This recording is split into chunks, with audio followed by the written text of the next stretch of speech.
Right, so now what we're going to look at is the back as a whole and the different meridians associated with the back. Essentially what we're dealing with is the bladder, the kidney, the small intestine, and right here, the triple heater. And of course, if you went further around, we would be touching the gallbladder. But we're staying within the back, and so I'm just limiting to the triple heater.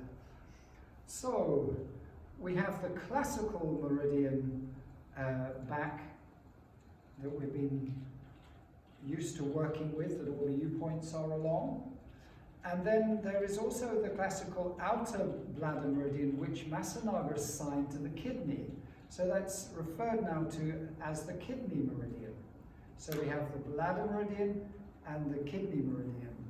And then further out, from the sort of center of the scapula down, right through into the buttock, we have the small intestine meridian. And then this last one where we have the triple heater, which of course will come off the point here, triple heater 14, and will travel down that side and of course end up going to the front. So those are the four meridians of the back that we're concerned with. I will just mention that Masunaga did actually attribute the bladder to just alongside either side of the spine, so very tight up against the spine. So in a sense, that's another version of the bladder meridian, so it's an extra. We're going to leave that for now. We're going to focus on the classical bladder, kidney, small intestine, and triple heater.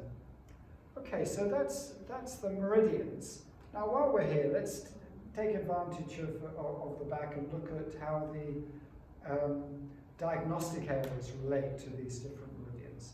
So for the classical bladder meridian, we can see that the sacrum is the diagnostic area for the bladder, as Masunaga assigned it. And then if we look at the what was the outer bladder meridian that is assigned to now the kidney meridian, we can see that we have three different diagnostic positions for this. We have the sort of the kidney area itself, which is where indeed the kidney organs would be. So that's a diagnostic area. But we also have this area which sort of sits on top of the pelvic girdle here, in this lower part of the back that is also the kidney meridian. Now as we're coming out, we're following this line from the center of the scapula through here into the buttock, which is the small intestine, and then that diagnostic area is just above the kidney one. Here's the kidney, and there's the small intestine. For the triple heater, coming down here, the diagnostic area is just here. If you sort of get a sense of the scapula being here, and here would be the stomach, and just tucked in there would be the triple heater. Okay, so now it's about how one might include those in a shiatsu session. If you see it from the point of view, either you already have a diagnosis that might include one of those meridians, then you'd be very interested in sort of seeing if it would help working on them. So if you had a triple heater diagnosis, you would want to assess the quality of the triple heater, and that would be part of your shiatsu as, if you like, exploring that part, tuning into it. How does that feel? Does it feel it requires that? Another angle is whereby you are generally working the back, and that you have an awareness that is inclusive of the whole back. So there's a sense of your own openness. And are you drawn more to one than the other?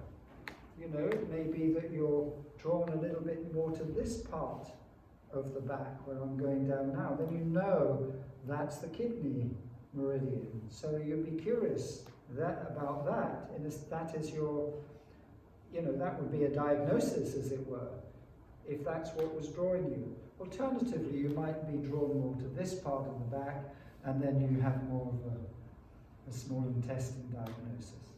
And then if it were out here, more of a triple heater diagnosis. And of course, I didn't include it straight away, but the bladder, as we're so well familiar with working down, that also might be calling you. So it's great to have a sense of the wholeness of the back and tune in. And of course, in your work, as you're working, we don't just always have to be following lines. We may be tuning into the whole of the back, exploring around it, seeing what we're called to. What is attracting you? What's drawing your attention? And then you can ask yourself, what's there? What meridian might that be that I'm drawn to? So that's all part of your diagnosis. So that's something you can experiment in your shiatsu with.